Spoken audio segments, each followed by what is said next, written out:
came to his own, and they did not receive him. So he extended his love to the whole world, most of which also rejected him. A love so powerful and perfect that even while knowing this, he laid down everything that he had to give us the opportunity to accept his offering as a gift. A gift so precious and valuable that no one could ever afford it. But he also knew that it was one that no one could afford to be without. So he purchased it on our behalf with his life. Eagerly, yet patiently, he awaits for every living soul to receive him. His heart continues to break to see those that he loves so intensely, drowning in the very things that he gave his life to rescue them from. So how could it be that so many would reject such a pure act of love for so much less? To trample over such a selfless sacrifice to take hold of temporary things that only lead to discontentment and ultimately death? I'll leave that for you to answer. God sent his only Son into this world to reconcile a relationship with him that each one of us has personally violated with our sin, one that only he could redeem. Jesus alone lived a life that met God's standards on our behalf. God's love simply cannot be separated from his justice. In fact, love calls for justice.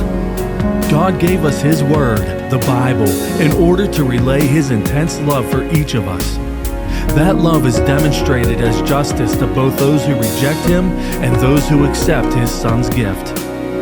Justice for those who reject his gift comes in the form of a separation from him, an eternal position that they, by their own free will, chose in this life. Justice for those who receive Jesus in this life will stand justified in him and spend eternity with him.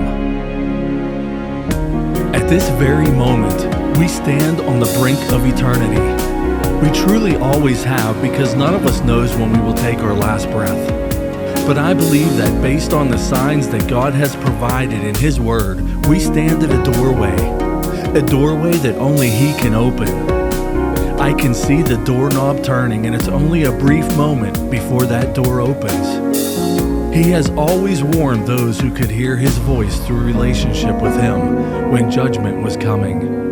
In the Old Testament portion of his word, he warned the prophets, who in turn passed that message on to those who couldn't hear God's voice of warning. God warned the world of a coming flood through Noah, and the world refused to listen. The flood came, and only those who heeded his warning survived. Very few. In the New Testament, we see those who hear his voice through relationship with Jesus Christ, warning those who don't. Today, as promised, God is shouting to his people to warn the world of pending judgment. Sadly, most of the world is rejecting him, refusing to turn away from their wickedness and becoming depraved in their ability to rationalize as the result of a seared conscience. I am desperately pleading with you to hear and respond to his voice before it's too late. To heed his warning.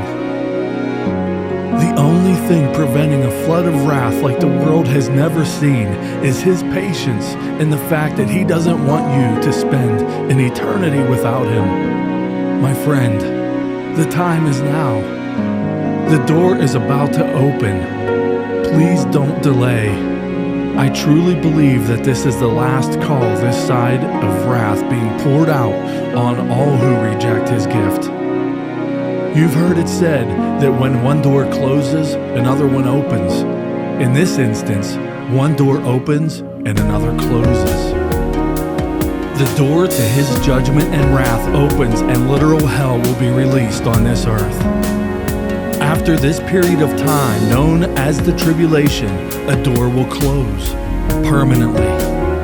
The door of opportunity to receive his gift of salvation.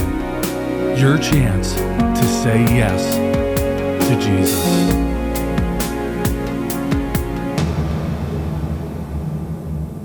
For a more thorough explanation of how to receive this gift that Jesus extends to you, I encourage you to refer to my video titled The Room.